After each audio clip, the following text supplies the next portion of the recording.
এদের দেখে আমি একটু দাঁড়ালাম। বলতে না বলতেই দেখেন, এই শীতের সকাল, শীতের সকালে খেজুরের গাছ কাটতেছে। এই তোমরা কি তোমাদের নিজস্ব গাছ এটা? কি পরিষ্কার করতেছ? ও, আমি তো ভাবছি যে গাছ গাছ হয়তো কাটতেছে, এটাই তো রস হবে না, না? হবে? কি এটা কি আজকেই কাটবা? আজকেই কাটবা পরিষ্কার করে? যাক। ঠিলা কত বিক্রি হয় এখানে? জানো না? আচ্ছা, তোমাদের গাছ এটা না? ঠিক আছে।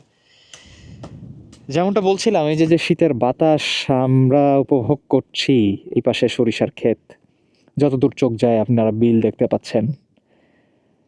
কি সুন্দর রাস্তা, হাওয়া, এবং শীতের সকালে এই দুই পিচ্ছি সুন্দর এই গাছ ঝাড়া বলে, গাছ পরিষ্কার করতেছে, করে হয়তো বা এই গাছ কেটে এখান থেকে রসের জন্য ঠিলা বসিয়ে দিবে।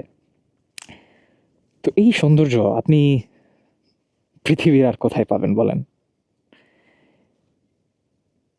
নীরবতা, আমি নীরব হয়ে যাচ্ছি।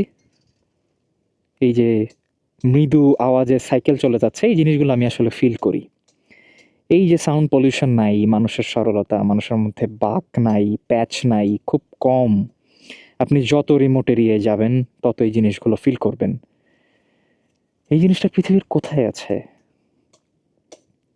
এর থেকে সুন্দর জায়গা, অনুভূতি আপনি কোথায় পাবেন? জানাবেন ইনশাল্লাহ কমেন্টে।